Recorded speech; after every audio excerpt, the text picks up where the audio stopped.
Kati emyaka gikunukkiriza okuwera 10 bukyanga luguudo lwa Namugondi Lumboka olugatta disitulikiti y'e Busia ku y'e Namayingo lwonooneka.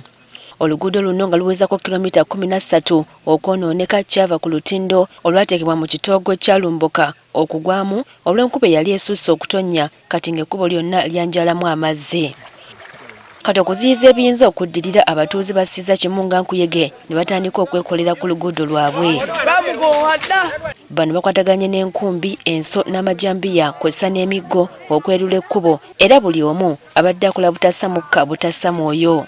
So ngefe bana mungodi kwengire kwabula tuhaba wedirire mu mungira ino kwafuna batuuze basyefe tulamu mu constituency mukuru fwese nende Namayingo kuli mungira ino wikireko bonambwe engira ino kuyiterera ikobole mu mbeera eibenga ibisya bandu. Valestic Boy omu ku bayizi basomera ku ssomero erimu mu kitundu ategeezezza ng'omwaka oguwedde bwe baali bagudde mu mazzi gano era baakoma ku mugo gwa Ntaana. Agamba okuba bafuna ekikangabwa ekyo ebyokusoma baabivaako kasita enkuba etonnya so nga n'abazadde babatiisa ekkubo olw'embeera gye lirimu. Nami ffe koti bana basoma odi mbufuna hungira huno wali kwambuha wali babindo washange nansi nabitawo washange yahayo hubitawo amachi kamuhuba era afuira hungira natulaya nacho tewali gye basobola oyita ne bagenda ku ssomero kubanga amasomero gali eno kubo lyafwa obeera n'omulwadde oba omukazi ayagala kuzaala amazima oba onamuyisaawa.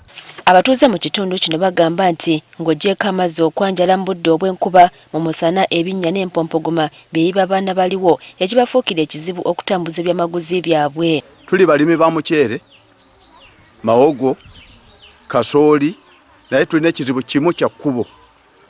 Tetuyambiddwa mu kizibu ekyo eky'ekkubo baatwerabira. Era emmotoka zifa okutulase pulingi biki kwegamba obudde bw'oba obaze okuva wano okugenda gy'ogenda ogenda okumalirizanga ebiseera by'okozesa bingi nnyo okusinga by'oba obaze. Bagamba nti bagezezzaako okwekubira endulu mu b'obuyinza naye nga balinga bafuuyira endiga omulere kyokka nga bakimanyi bulungi nti Pulezidenti Museveni yawabula disitulikiti ya Kawumbi Kalamba okuddabiriza amakubo. Tulina abakulembeze, tulina minisita tumulina wano mu kitundu Busia ate ava waffe eno mu Noosi naye kubo lya Noosi talifuddeeko.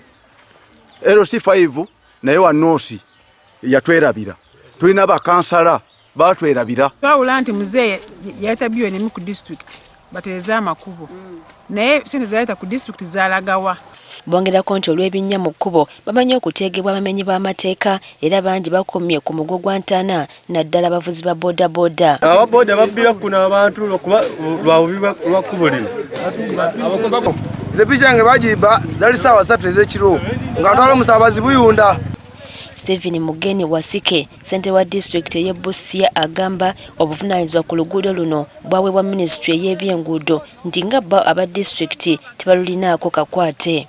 Ffe nga bwe tuli concerned twamala okulikwasa contractor so tusuubira contractor yalina okulikolako. Kati bwe tulaba abapolitician nga bavudde eri mara abantu mujje tulime eyo bagiyita cheap politics.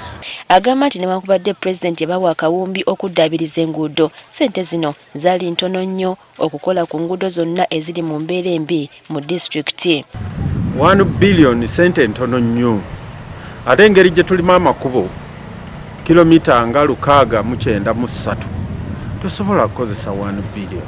Kati olw'okuba oyagala otuukeko wali mu magombolola nga 20 kati onzikanga amakubo obiyisizzaako buyisa greda.